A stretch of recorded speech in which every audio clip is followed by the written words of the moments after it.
ಓಂ ಶ್ರೀ ಗಣೇಶ ಶಾರದಾ ಗುರುಭ್ಯೋ ನಮಃ. ಹರಿ ಓಂ ನಮಃ ಶಿವಾಯ. ನಮಸ್ಕಾರ. ನಾನು ಜ್ಯೋತಿಷಿಯ ವಿದ್ಯಾರತ್ನ ಆಚಾರ್ಯ ಶ್ರೀಮತಿ ಸುಗುಣ. ಫೆಬ್ರವರಿ ಮಾಸದಲ್ಲಿ ಗ್ರಹಗಳ ಗೋಚಾರ ಪ್ರಭಾವ, ಪ್ರಸ್ತುತ ಕಾಲದಲ್ಲಿ ನಿಮ್ಮ ಆಲೋಚನೆಗಳಿಗೆ, ನಿಮ್ಮ ಭವಿಷ್ಯದ ದೃಷ್ಟಿಕೋನಕ್ಕೆ, ನಿಮ್ಮ ಕಾರ್ಯ ಸಾಧನೆಗೆ, ನಿಮ್ಮ ವಿವೇಚನಾಯುಕ್ತ ಜವಾಬ್ದಾರಿಯುತವಾದಂತಹ ನಿರ್ಧಾರಗಳ ಬದುಕಿಗೆ ಫೆಬ್ರವರಿ ಮಾಸದಲ್ಲಿ ಗ್ರಹಗಳು ಯಾವ ರೀತಿ ಪ್ರಭಾವವನ್ನು ಮಾಡಲಿವೆ, ಗ್ರಹಗಳ ಗೋಚಾರದಲ್ಲಿ 12 ರಾಶಿಗಳಿಗೆ ಸಿಗುವಂತಹ ಫಲಗಳ ಬಗ್ಗೆ ತಿಳಿಸ್ತಾ ಇದ್ದೀನಿ. ಫೆಬ್ರವರಿ ಮಾಸದಲ್ಲಿ ಮುಖ್ಯ ಗ್ರಹವಾದಂತಹ ಸೂರ್ಯಗ್ರಹ ಮಕರ ರಾಶಿಯಲ್ಲಿ 12ನೇ ದಿನಾಂಕದವರೆಗೆ ಸಂಚಾರ ಮಾಡಲಿದ್ದು, ಆನಂತರ ಕುಂಭ ರಾಶಿಯನ್ನು ಪ್ರವೇಶ ಮಾಡಿ ಅಲ್ಲಿ ಸಂಚಾರ ಮಾಡಲಿದ್ದು, ಬುಧ ಗ್ರಹ ಫೆಬ್ರವರಿ ಮಾಸದ 4ನೇ ದಿನಾಂಕದವರೆಗೆ ಮಕರ ರಾಶಿಯಲ್ಲಿ ಸಂಚಾರ, ಆನಂತರ ಕುಂಭ ರಾಶಿಯನ್ನು ಪ್ರವೇಶ ಮಾಡಿ ಅಲ್ಲಿ ಸಂಚಾರ, ಶುಕ್ರ ಗ್ರಹ 6ನೇ ದಿನಾಂಕದವರೆಗೆ ಮಕರ ರಾಶಿಯಲ್ಲಿ ಸಂಚಾರ, ಆನಂತರ ಕುಂಭ ರಾಶಿಯನ್ನು ಪ್ರವೇಶ ಮಾಡಿ ಅಲ್ಲಿ ಸಂಚಾರ ಮಾಡಲಿದ್ದು, ಕುಜಗ್ರಹ ಉಚ್ಚ ಸ್ಥಾನವಾದಂತಹ ಮಕರ ರಾಶಿಯಲ್ಲಿ 23ನೇ ದಿನಾಂಕದವರೆಗೆ ಸಂಚಾರ ಮಾಡಲಿದ್ದು, ಆನಂತರ ಕುಂಭ ರಾಶಿಯನ್ನು ಪ್ರವೇಶ ಮಾಡಿ ಅಲ್ಲಿ ಸಂಚಾರ ಮಾಡಲಿದ್ದು, 4 ಗ್ರಹಗಳು ರಾಹು ಗ್ರಹದ ಸಂಯೋಗದಲ್ಲಿ ಕುಂಭ ರಾಶಿಯಲ್ಲಿ ಸಂಚಾರ ಫೆಬ್ರವರಿ ಮಾಸದಲ್ಲಿ ಮಾಡಲಿದ್ದು, ಈ ಪಂಚಗ್ರಹಗಳ ಸಂಯೋಗದಲ್ಲಿ ಕೇತುವಿನ ದೃಷ್ಟಿ ಮತ್ತು ವಕ್ರ ಗುರುವಿನ ದೃಷ್ಟಿಯೂ ಆಗಲಿದ್ದು, ಈ ಮಾಸದ ಕೊನೆಯಲ್ಲಿ ಬುಧ ಗ್ರಹ ವಕ್ರ ಸಂಚಾರ ಆರಂಭ ಮಾಡಲಿದ್ದು, ಈ ಗ್ರಹಗಳ ಪ್ರಭಾವ ಫೆಬ್ರವರಿ ಮಾಸದಲ್ಲಿ 12 ರಾಶಿಗಳಿಗೆ ಫಲಗಳು ಯಾವ ರೀತಿ ಸಿಗಲಿವೆ ಅನ್ನುವುದರ ಬಗ್ಗೆ ತಿಳಿಸ್ತಾ ಇದ್ದೀನಿ.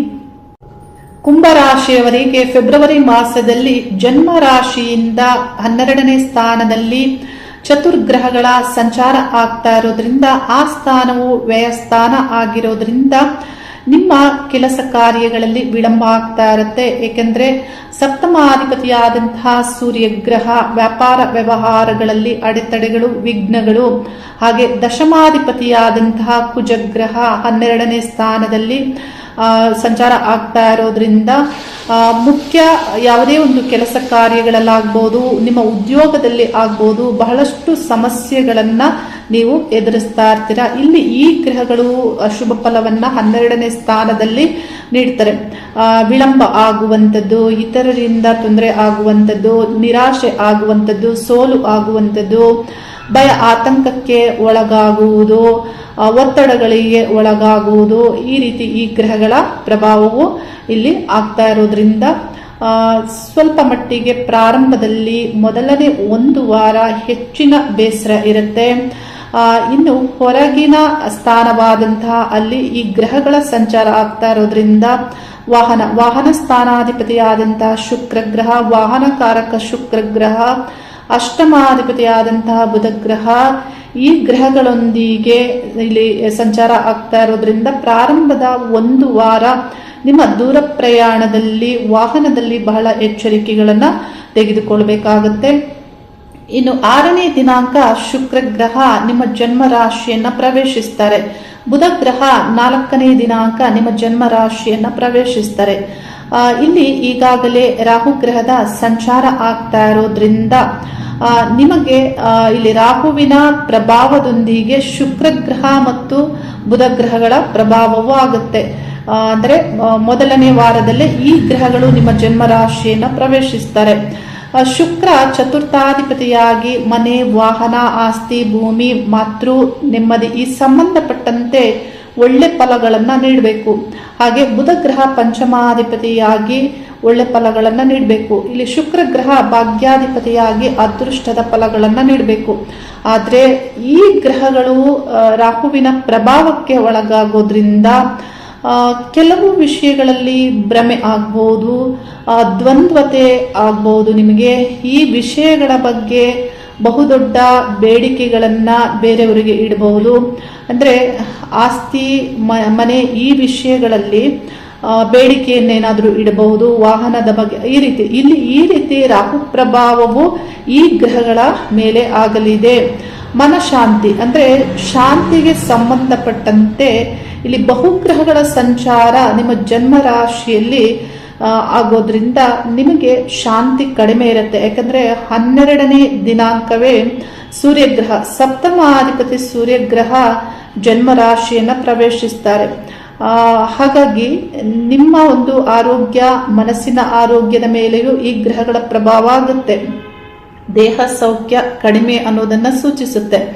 ರಾಹು ಗ್ರಹದೊಂದಿಗೆ ಸೂರ್ಯಗ್ರಹ ಮತ್ತು 23ನೇ ದಿನಾಂಕ ಕುಜಗ್ರಹವು ಜನ್ಮರಾಶಿಯನ್ನ ಪ್ರವೇಶಿಸ್ತಾರೆ. ಇಲ್ಲಿ ಪಂಚಗ್ರಹಗಳ ಸಂಯೋಗದಿಂದ ನಿಮಗೆ ಇಲ್ಲಿ ಏನಾದ್ರೂ ಆರೋಗ್ಯದಲ್ಲಿ ಹೆಚ್ಚು ಸಮಸ್ಯೆಗಳು ಬರುವ ಸಾಧ್ಯತೆ ಇರುತ್ತೆ. ಎಲ್ಲರಿಗೂ ಅಲ್ಲ, ಯಾರಿಗೆ ದಶಾಭುಕ್ತಿ ಕೆಟ್ಟದಾಗಿ ಅಶುಭ ಫಲವನ್ನ ನೀಡುವಂತಿರುತ್ತೆ ಮತ್ತು ಯಾರ ಜಾತಕದಲ್ಲಿ ಇಂಥದ್ದೇ ವ್ಯಾಧಿ ಬರಬೇಕು ಅನ್ನೋದು ಇರುತ್ತೆ, ಅಂತ ಒಂದು ವ್ಯಾಧಿಗಳು ಬರುವ ಸಾಧ್ಯತೆ ಇರುತ್ತೆ.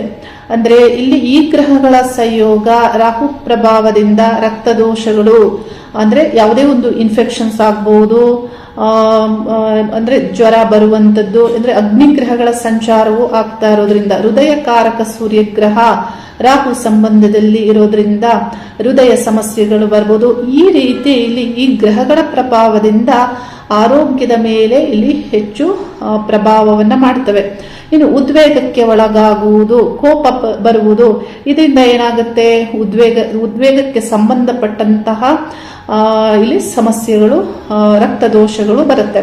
ಹಾಗೆ ಸ್ಟ್ರೆಸ್ಗೆ ಹೆಚ್ಚು ಒಳಗಾಗುವಂಥದ್ದು. ಏಕೆಂದ್ರೆ ಕುಜ ಗ್ರಹ ಮತ್ತು ಸೂರ್ಯಗ್ರಹಗಳು ಇಲ್ಲಿ ಸಂಚರಿಸುವಾಗ ಇಲ್ಲಿ ರಾಹು ಪ್ರಭಾವ, ಶುಕ್ರ ಪ್ರಭಾವ ಏನಾಗುತ್ತೆ, ಒತ್ತಡಗಳಿರುತ್ತೆ. ಯಾವುದೇ ಒಂದು ಕೆಲಸ ಕಾರ್ಯಗಳಲ್ಲಿ ಗವರ್ಮೆಂಟ್ ಉದ್ಯೋಗಸ್ಥರಾಗಿದ್ದರೂ ಒತ್ತಡಗಳಿರುತ್ತೆ.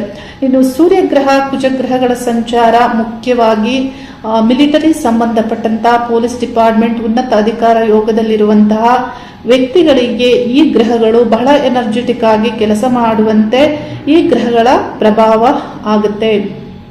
ಇನ್ನು ಬುಧ ಶುಕ್ರ ಗ್ರಹಗಳ ಪ್ರಭಾವದಿಂದ ಅಟ್ರಾಕ್ಟಿವ್ ಆಗಿ ಮಾತಾಡುವುದು, ಇತರರನ್ನ ಮೋಡಿ ಮಾಡುವಂತಹ ವ್ಯಕ್ತಿತ್ವ, ಬುದ್ಧಿಗ್ರಹ ಬುಧಗ್ರಹ, ಆಕರ್ಷಣೆ ಮಾಡುವಂತಹ ಗ್ರಹ ಶುಕ್ರ ಗ್ರಹ, ಭ್ರಮೆಗೆ ಬೀಳಿಸುವಂತಹ ಗ್ರಹ ಇಲ್ಲಿ ರಾಹು ಗ್ರಹ.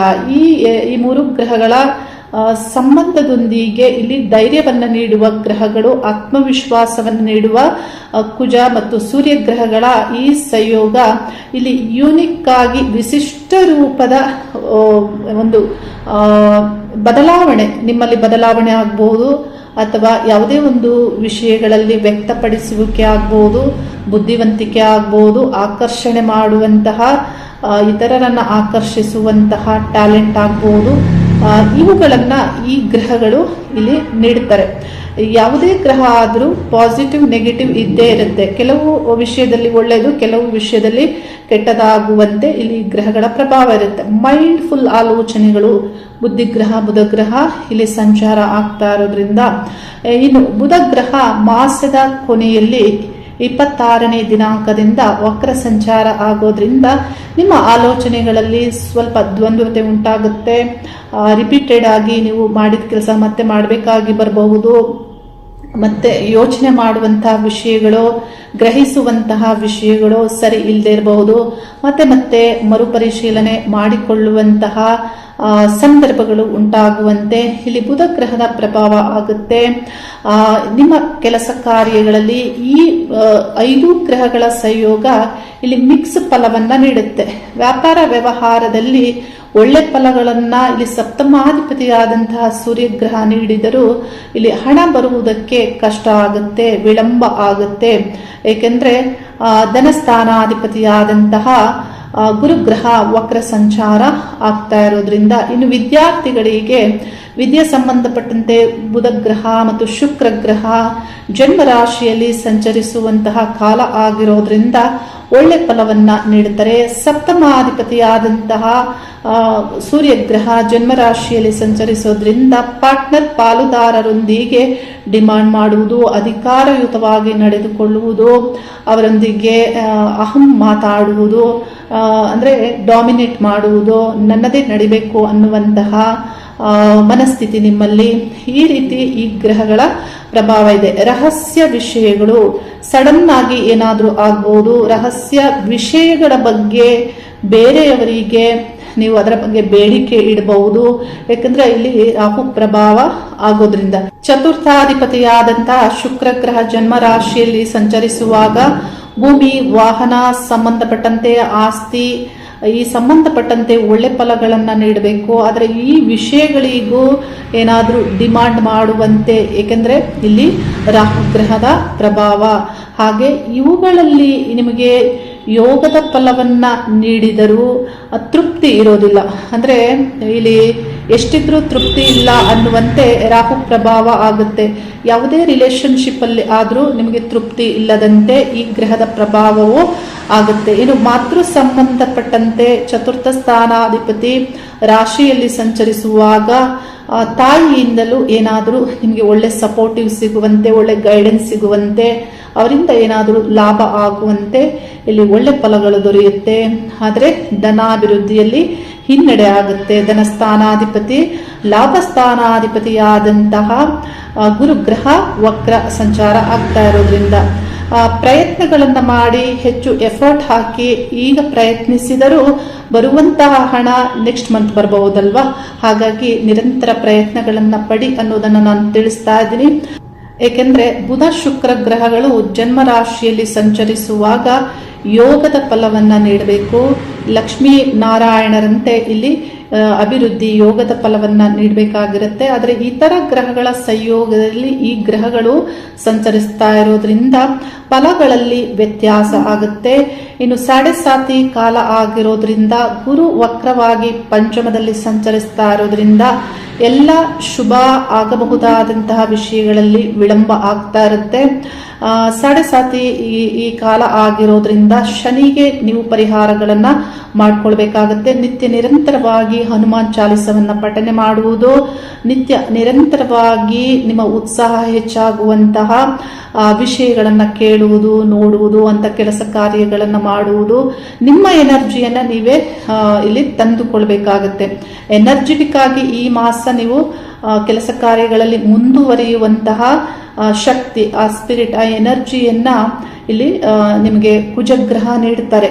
ಒಳ್ಳೆ ಅವಕಾಶಗಳು ಬರುವಂತೆ ದಶಮಾಧಿಪತಿಯಾಗಿ ಕುಜಗ್ರಹ ಜನ್ಮರಾಶಿಯಲ್ಲಿ ಸಂಚರಿಸುವಾಗ ಅವಕಾಶಗಳು ಬರುತ್ತೆ, ಆದರೆ ಅಡೆತಡೆಗಳು ಆಗುತ್ತೆ. ದಶಮಾಧಿಪತಿ ಜನ್ಮರಾಶಿಯಲ್ಲಿ ಸಂಚರಿಸುವಾಗ ಉದ್ಯೋಗದಲ್ಲಿ ಗೌರವ ಆಗ್ಬೋದು, ನಿಮ್ಮ ಯಾವುದೇ ಕೆಲಸ ಕಾರ್ಯಗಳಲ್ಲಿ ಅದನ್ನ ಜವಾಬ್ದಾರಿಯುತವಾಗಿ ಮಾಡುವಂತಹ ಸಾಮರ್ಥ್ಯ, ಗೌರವವನ್ನ ಪಡೆದುಕೊಳ್ಳುವುದು, ಇಂತೆಲ್ಲ ಫಲಗಳನ್ನ ದಶಮಾಧಿಪತಿ ಕುಜ 23ನೇ ದಿನಾಂಕದ ನಂತರ ನಿಮ್ಮ ಜನ್ಮ ರಾಶಿಯಲ್ಲಿ ಸಂಚರಿಸುವಾಗ ಫಲವನ್ನ ನೀಡುತ್ತಾರೆ.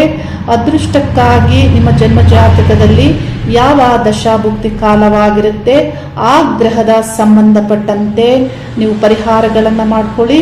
ಒಳ್ಳೆಯದಾಗ್ಲಿ, ಒಳ್ಳೆಯದಾಗುತ್ತೆ. ಶುಭವಾಗಲಿ. ಹರಿ ಓಂ ನಮಃ ಶಿವಾಯ.